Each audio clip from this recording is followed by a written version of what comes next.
প্রথমবারের মতো পায়রা সমুদ্র বন্দরের জেটিতে সরাসরি ভিড়ল বিদেশি মাদার ভেসেল।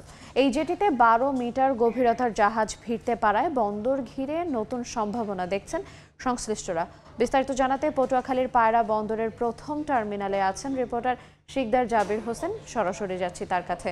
জাবির, পাচ্ছেন পায়রা সমুদ্র বন্দরের জেটিতে সরাসরি ভিড়েছে মাদার ভেসেল। এই মাদার ভেসেলটি দুবাই থেকে লাইমস্টোন নিয়ে এসেছে।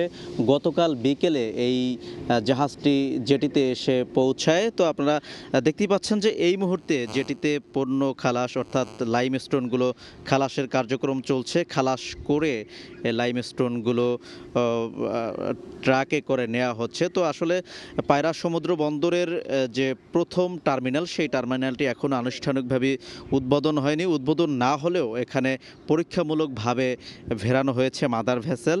তো পায়রা সমুদ্র বন্দরের যে গভীরতা, সেই গভীরতা 10.5 মিটার থাকার কারণে সরাসরি জেটিতে ভেড়ানো সম্ভব হয়েছে।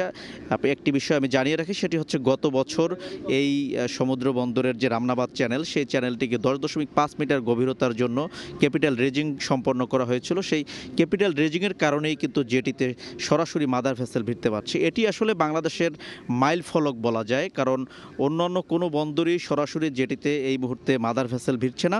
সেক্ষেত্রে এই জেটিতে মাদার ভেসেলটি ফেরার কারণে এটিকে নিয়ে নতুন করে দেশের অর্থনীতিতে সম্ভাবনার দিগন্ত বলা হচ্ছে। তো আসলে দুবাইয়ের ফৌজিয়া বন্দর থেকে এই জাহাজটিতে করে আনা হয়েছে 50,500 মেট্রিক টন লাইমস্টোন। এই লাইমস্টোনটি এই মুহূর্তে খালাসের কার্যক্রম চলছে। কর্তৃপক্ষ আমাদেরকে জানিয়েছেন যে আজকে দিন লাগবে এই লাইমস্টোন খালাসের জন্য। তো এতটুকুই ছিল পটুয়াখালী থেকে আমার কাছে সব শেষ। সরাসরি যুক্ত ছিলাম পায়রা বন্দর থেকে।